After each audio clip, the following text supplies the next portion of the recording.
Bom, íamos agora ouvir o Sr. Gonçalo Vieira da Portocel, que nos vai apresentar, enfim, a visão que tem dos serviços que lhes prestamos nos portos, sobretudo, e também na navegação. Bom, basicamente, em termos de introdução, eu gostava de partilhar aqui 2 ou 3 ideias muito importantes. Uma primeira é que Portugal é um dos países do mundo que mais pode potenciar o mar. Portanto, em 2011 representámos 1,7% da carga movimentada a nível europeu, quando o nosso valor do PIB é 1,3% a nível europeu. Portanto, basicamente o que isto nos diz aqui é que existe claramente ainda uma margem importante de crescimento em termos de transporte marítimo. Ocupamos a 12ª posição no ranking mundial, portanto, dos países europeus com maior índice de quilómetros de costa marítima. O nosso posicionamento geoestratégico potencia o transporte marítimo, portanto, e em especial o short sea shipping ou o transporte marítimo de curta distância, como muita gente chama. Mas, portanto, para tudo isto e para este Portugal e o mar crescer e desenvolver-se, é fundamental o desenvolvimento de infraestruturas logísticas muito eficientes que potenciem as operações de exportação e de importação.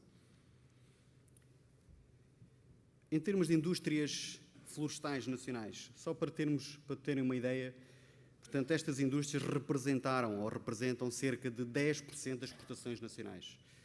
O Grupo Portocel foi responsável por 56% do subsetor papel e pasta, o que representa cerca de 3% das exportações portuguesas de bens. Portanto, como podem ver aqui, temos aqui diversas áreas de setor e, portanto, a pasta e o papel é o que tem o maior peso. Por outro lado, exportamos 95% daquilo que produz. E aqui pode ser, se calhar, um segredo do nosso negócio, que já há muitos anos que estamos virados, portanto, para a exportação e vimos a exportação como claramente a forma de alavancar, portanto, as nossas vendas. Portanto, e estas 95% de produção que nós exportamos, fazemos-lo para cerca de 119 países do mundo, espalhados pelos 5 continentes, cerca de 4.300 pontos de entrega. Portanto, estamos a falar de uma grandeza e de bastante grande. Portanto, muitos destes destinos são claramente, maioritariamente, na Europa e nos Estados Unidos. Se formos olhar aqui para este slide, o que nós vemos aqui é a percentagem das exportações da Europa para os diversos continentes. E, como depois podem ver, amarelo, portanto, basicamente o que nos diz é qual foi o nosso peso, que é, portanto, bastante relevante. Feita esta pequena introdução, o tema do posicionamento do grupo no transporte marítimo. Portanto, com a nossa nova máquina de papel, que foi inaugurada em Setúbal no ano 2009, num investimento total que tinha cerca de 550 milhões de euros, portanto, os volumes feitos por transporte marítimo aumentaram consideravelmente. Portanto, só para terem uma ideia e para verem, portanto, entre 2008 e a nossa estimativa para 2012, estamos a falar de um crescimento de aproximadamente 21 mil contentores de 40 pés, ou seja, 42 mil teus. Portanto, este crescimento tem a ver com, por um lado, o desvio de carga e de mercadoria do transporte rodoviário para o transporte marítimo, mas também, por outro lado, tendo em conta o novo mix de destinos. Portanto, para 2012, a nossa estimativa são 76 mil teus à exportação. Ou seja, se nós, evidentemente, como nós precisamos de contentores vazios para exportar, portanto, estamos a falar de números a rondar os 150, 160 mil teus que nós movimentamos. Portanto, isto faz com que o grupo seja o maior exportador de carga contentorizada em Portugal e, muito provavelmente, a nível ibérico. Para este crescimento do transporte marítimo, muito contribuíram as autoestradas do mar desenvolvidas pelo grupo. 2003 e 2007 foram criadas 2 linhas regulares, uma na Figueira da Foz e uma em Setúbal, para o norte da Europa, portanto, para o Havre, Felixstowe, Roterdão, Moerdijk e, em 2010, para Hamburgo, no sentido de potenciar o transporte marítimo e de crescer no transporte marítimo.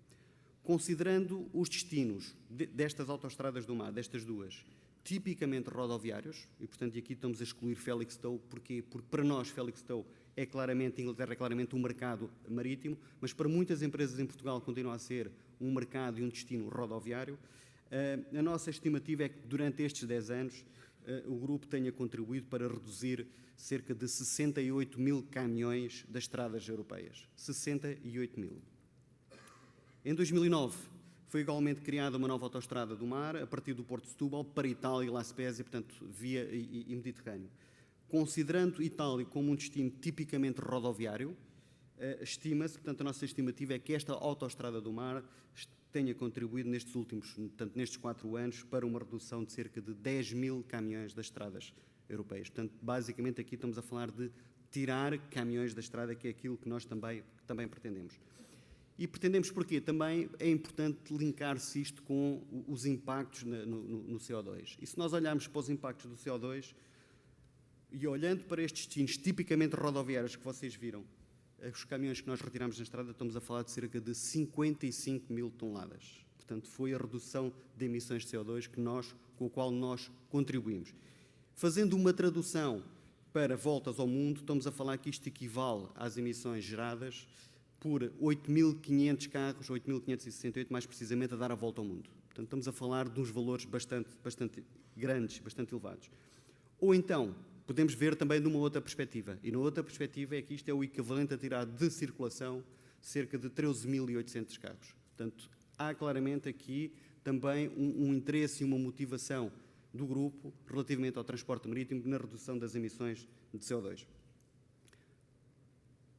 Em termos de transportes, de portos, basicamente nós trabalhamos com os 6 principais portos em Portugal, como foi dito há pouco pelo engenheiro Carlos Figueiredo. Portanto, o Porto de Setúbal é um porto importante para nós, tal como é o Porto da Figueira da Foz, e como podem verificar aqui, portanto, entre Figueira da Foz, Setúbal e Aveiro são os portos que nós utilizamos. É evidente que isto tem a lógica da proximidade às nossas unidades industriais, mas o facto é que a exportação, o nosso peso na carga convencional e contentorizada tem esta dimensão que é bastante elevada. Mas importa também falar, para além do posicionamento do mar, importa falarmos dos desafios do negócio. E antes de irmos aos desafios do negócio, da parte logística, deixem-me fazer um breve enquadramento. Nos últimos anos, o que é que nós temos assistido? Na prática, temos assistido a uma tempestade perfeita e, diria, numa combinação de diversos fatores. Temos os 4 piores anos da economia europeia. Temos um déficit e uma crise da dívida soberana elevadíssima. Temos uma redução de custos no setor público. Temos desemprego e redução de custos nas empresas. Temos o greenwash, basicamente tem a ver com a questão ambiental. Temos uma substituição de tecnologia, menos papel, mais eletrónica. E temos o generation gap, basicamente é o choque de gerações entre os mais novos e os mais idosos relativamente à utilização de papel e de novas tecnologias.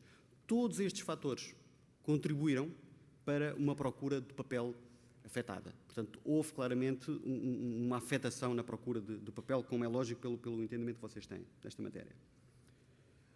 Relativamente à logística, o que é que nós temos? Para além daqueles desafios de negócio que nós vimos, que são próprios ao nosso negócio, à nossa atividade, foram também agravados pela nossa posição ou pela nossa localização no extremo oeste da Europa. Portanto, estamos a falar de uma posição excêntrica ao consumo, o que nos obriga a um exercício completamente diferente.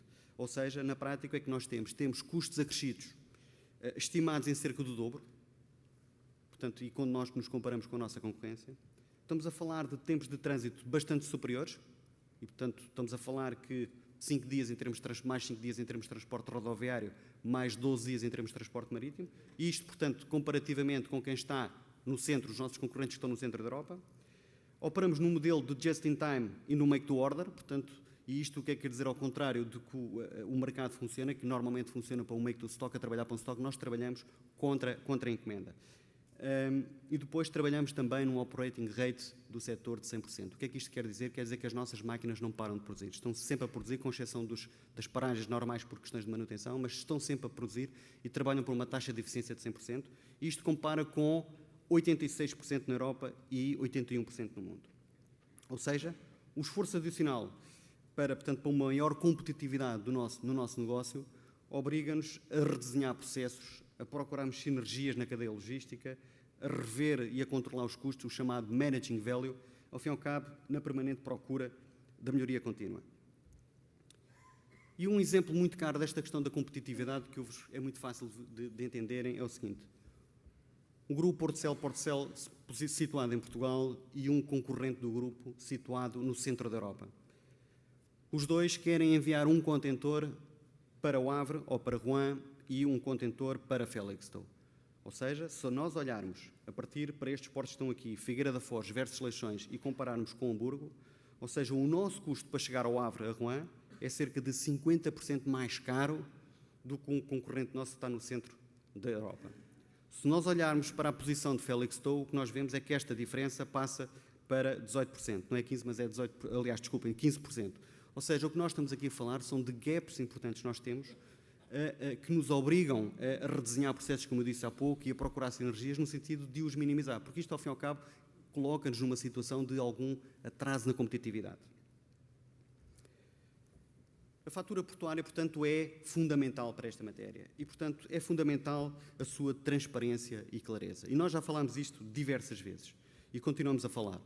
E porquê? Porque isto é fundamental, porque só com esta transparência e clareza da fatura portuária, nós todos juntos podemos atuar para a reduzir, e que é fundamental, portanto, para a competitividade dos nossos produtos. E aqui eu vou só destacar 3 exemplos. Movimentação no porto e outros serviços, o chamado THC, que são serviços utilizados, portanto, pelo GPS, que são fornecidos pelo operador portuário e são faturados pela linha de navegação. Ou seja, existe aqui, portanto, uma clara ausência do carregador e do exportador no cálculo do custo da operação portuária. E que é fundamental, e como eu disse, é fundamental no sentido de o otimizar. Por outro lado, temos de reduzir o peso da fatura portuária, como eu disse há pouco, e, portanto, fazendo com que o custo da movimentação das cargas seja significativamente reduzido. E isto, claramente, é um must para todos nós. Não só para nós, para o Grupo Portocel, só Portocel, mas para todas as empresas exportadoras de Portugal. E é importante revermos, portanto, temos uma legislação do trabalho portuário adaptada à evolução técnica e tecnológica verificada nos últimos anos. Portanto, toda esta atividade mudou a forma como se fazia e, portanto, é necessário e fundamental ajustar esta legislação à economia. Uma redução significativa da tubo-carga e da tubo-navio. Uma redução significativa das rendas fixas das concessões, criando, portanto, mecanismos para que estas reduções se traduzam na fatura aos exportadores. A criação de um back-office de serviços partilhados a todos os portos, como recursos humanos, contabilidade financeira, compra, sistemas de informação, ou seja, uma série de áreas que podem ser partilhadas numa única área e que, ao fim e ao cabo, podem abranger todos os portos.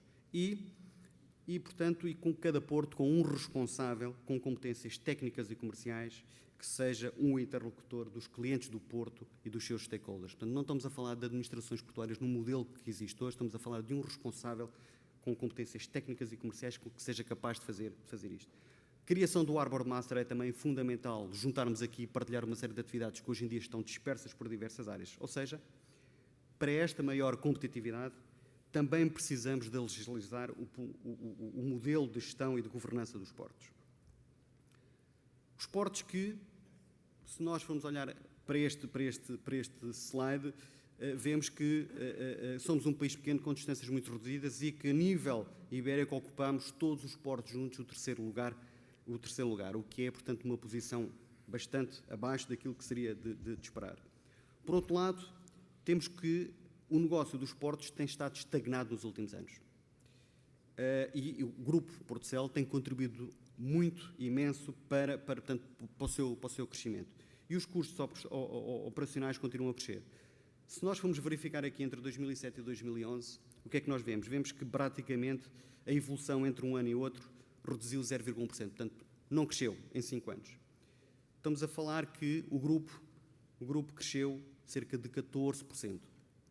Se formos olhar para os portos somando Figueira e Setúbal e os outros, o que é que nós vemos? Vemos que, relativamente aos outros portos, entre 2007 e 2011, portanto, a carga também estagnou. É evidente que há portos que cresceram, mas houve outros que reduziram, portanto, estamos a falar num global.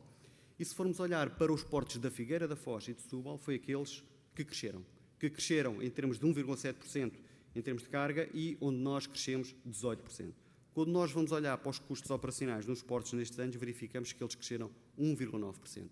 Ou seja, temos um mercado, movimentos a estagnarem e, portanto, temos um crescimento dos custos operacionais. Se formos analisar também e olhar também para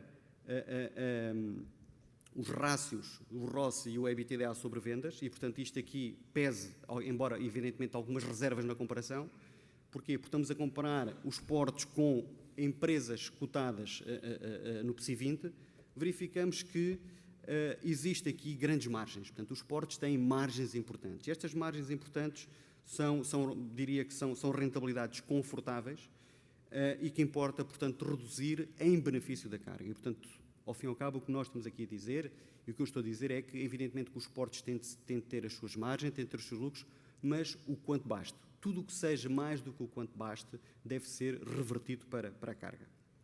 Sr. Gonçalo Vieira. Faltam dois slides. Certo. Faltam 2 slides. Só lhe pedia para Faltam 2 slides. Em termos de investimentos, o mesmo, portanto, como vocês podem ver aqui, portanto, existe uma grande disparidade em termos de rentabilidade dos investimentos feitos nos portos nos últimos anos.